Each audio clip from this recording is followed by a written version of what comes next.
আসসালামু আলাইকুম। এই মুহূর্তে তোমরা যারা ভিডিওটি দেখছো তোমাদের বলবো ভিডিওটি শুরু থেকে শেষ পর্যন্ত দেখতে থাকো। ইনশাআল্লাহ ভিডিওটি প্রত্যেকের ভালো লাগবে, প্রত্যেকের কাজেও লাগবে। আজকের ভিডিওর বিষয় হচ্ছে অপমানের জবাব দেওয়ার কিছু কৌশল। তো ভিডিওটি শুরু থেকে দেখতে থাকো, ইনশাআল্লাহ ভালো লাগবে। আজকের ভিডিওর 1 নম্বর পয়েন্ট হচ্ছে মেপে কথা বলতে হবে। আমাদের সমাজে যদি আমরা লক্ষ্য করি, জীবনে চলার পথে অনেক মানুষের সাথে আমাদের দেখা হয়, একসাথে কাজ করতে হয়। তো ওখানে সবাই তোমার জন্য পজিটিভ নয়, কিছু নেগেটিভ মানুষও থাকে। তো ওই ধরনের মানুষের সাথে মেপে মেপে কথা বলতে হবে।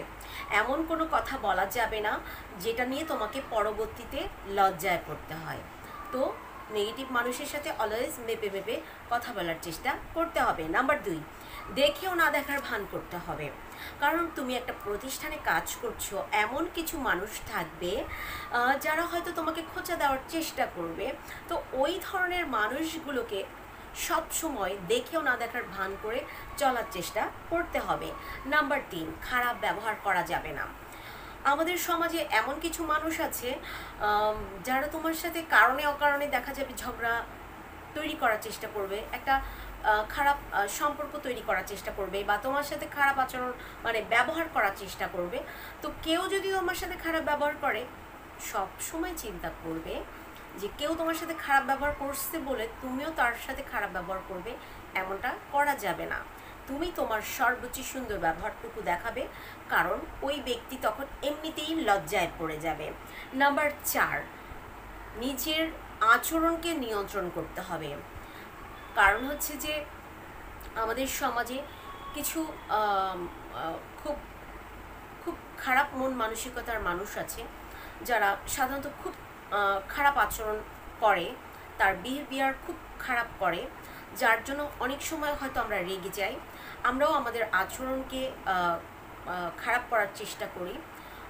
তো সেক্ষেত্রে হচ্ছে আমাদের নিজেদের আচরণকে নিয়ন্ত্রণ করতে হবে। কারণ কেউ খারাপ আচরণ করেছে বলে তার সাথে খারাপটা করতে হবে তা আমি মনে করি না। সো আমাদেরকে আমাদের পারিবারিক যে শিক্ষা, যে সুন্দর আচরণটা আমরা পরিবার থেকে শিখে এসেছি, ওই আচরণটাই আমাদের সব করতে হবে।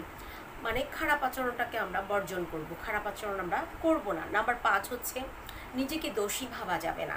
কারণ আমরা অনেক সময় কী করি, কেউ আমাদের সাথে খারাপ আচরণ করেছে, খারাপ ব্যবহার করেছে, বা আমাদেরকে নিয়ে বাজে আলোচনা করেছে, তখন আমাদের মন খারাপ হয়ে যায়, আমরা হতাশায় ভুগতে থাকি, কেন আমার সাথে এরকম হলো, বা কেন আমার সাথে এরকম হচ্ছে।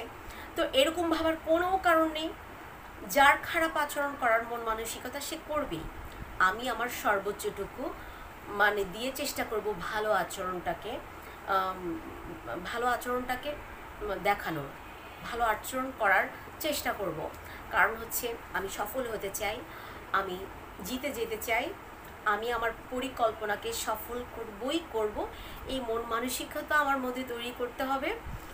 আর অপমানের জবাব এভাবেই আমাকে দিতে হবে। কারণ সত্যি বলছি, সুন্দর ব্যবহার যখন তুমি দেখাবে, ওই ব্যক্তি একটা সময় লজ্জায় পড়বেই পড়বে। তো আজকের ভিডিও এই পর্যন্তই। আমি চেষ্টা করেছি গুরুত্বপূর্ণ পয়েন্টগুলো তুলে ধরার জন্য। আমি জেসমিন রত্না, তোমাদের পাশে ছিলাম, আছি, সবসময় থাকবো। তো আল্লাহ হাফেজ, আসসালামু আলাইকুম।